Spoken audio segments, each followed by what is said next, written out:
hay-adda nabad-sugidda iyo sirdoonka qaranka ayaa magaalada caasimadda ee muqdisho waxay ku soo bandhigtay rag la sheegay in ay ka tirsan yihiin ururka ugus kuwaas oo lagu eedeynayo in ay ka dambeeyeen dilkii Allah u naxariistay bishii la soo dhaafay magaalada caasimadda ee muqdisho lagu geystay marxuumad Raxmo Maxamed Cabduqaadir oo ka mid ahayd shaqaalaha baarlamaanka federaalka ah ee Soomaaliya. warkaasina waxa ay noo soo diyaariyay wariyayna Ismaaciil Mukhtaar Umar Orange.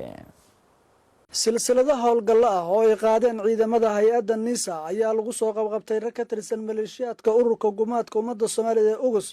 kuwaas oo falal isugu jira dilal iyo shirqoollo qorshaysan ka fuliyay degmooyin ka tirsan magaalada Muqdisho iyo qaar ka mid ah gobollada dalka Soomaaliya. maleeshiyaadka la soo qabqabtay oo tiradoodu gaaraysay ilaa 6 ayaa maanta lagu soo bandhigay taliska nabad sugidda gobolka Banaadir halkaas oo su'aalo lagu weydiinayo dhagarqabayaashaasi. maleeshiyaadkan ayaa kala Maxamed Cabdullaahi Amiin oo loo haysto in uu fuliyay dilka Allah u naxariistay marxuumad Raxmo Maxamed Cabduqaadir oo ka tirsaneyd shaqaalaha baarlamaanka Soomaaliya oo 15 bishii Agoosto ee sanadkan lagu dilay degmada Wadajir ee gobolka Banaadir. Maxamed Cabdullaahi ayaa ku dhashay deegaanka Dolow waxa uu maleeshiyaadka ugu soo qaabilsanaa kooxda amniyaadka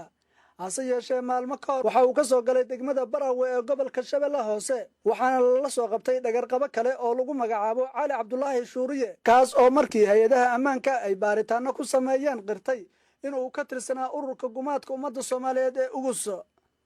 Cali Cabdullaahi Shuuriye oo ku dhashay deegaanka Baardheere ayaa waxa uu ugu soo qaabilsanaa dhinaca miinooyinka iyo sameynta walxaha qarxa isaga oo qirtay inuu ka tirsan yahay kooxda miinooyinka ee maleeshiyaadka ururka gumaadka ummadda Soomaaliyeed ee ugus. maleeshiyaadka maanta la soo bandhigay waxaa ka mid ahaa Maxamed Axmed Xuseen oo loo yaqaan Macalin Boode waxa uu horay uga mid ahaa maleeshiyaadkii Xisbul Islaam ee ku biiray kooxda gumaadka ummadda Soomaaliyeed ee ugus gaar ahaan qaybta loo yaqaan dacwada. Macalin Boode waxa uu ka howlgalayay maxkamadii lagu baadi jiray hantida ummadda Soomaaliyeed isla markaana lagu banaysan jiray daadinta dhiigga dadka Soomaaliyeed ee ku taala suuqa Bakaaraha isagoo ka ahaa qaali xukunno kala duwan oo cadaalad darro ah ku fuliyay dad Soomaaliyeed oo aan waxba galabsan. Macalin Boode ayaa hadda waxaa loo haystaa dilka Allah u naxariistay marxuumad Saciido oo ka mid ahayd maamulka degmada Xamar Jajab taas oo bishii inuu soo dhaafnay lagu dilay gudaha degmadaasi. waxa uuna Macalin Boode qirtay inuu ka mid ahaa maleeshiyaadka ururka gumaadka ummadda Soomaaliyeed ee ugus. sidoo kale hay-adda ayaa soo bandhigtay horjoogo lagu magacaabo Qaasim kaas oo ka mid ahaa dhalinyarada cusub ee ururka gumaadka ummadda Soomaaliyeed ee ugus ay ugu talagaleen inay ku waxyeeleeyaan shacabka Soomaaliyeed isla markaana mar dhow ku soo biiray amniyaadka Al-Shabaab. Qaasim ayaa ku biiray maleeshiyaadka Al-Shabaab sanadkii 2009 waxa uuna ka mid ahaa kooxda jabhadaha ee ku dhuumaaleysta wadada dheer ee u dhaxaysa Muqdisho iyo Shabeellaha Hoose isaga oo ka qayb qaatay weerar kala duwan oo lagu waxyeeleeyay dad rayid ah iyo ciidamada ammaanka.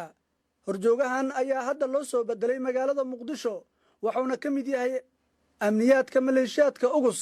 ciidamada ayaa gacanta ku dhigay iyada oo loo haysto dilal iyo weeraro uu la beegsaday dad Soomaaliyeed kuwaas oo qaarkood ka tirsan shaqaalaha dawladda Soomaaliya.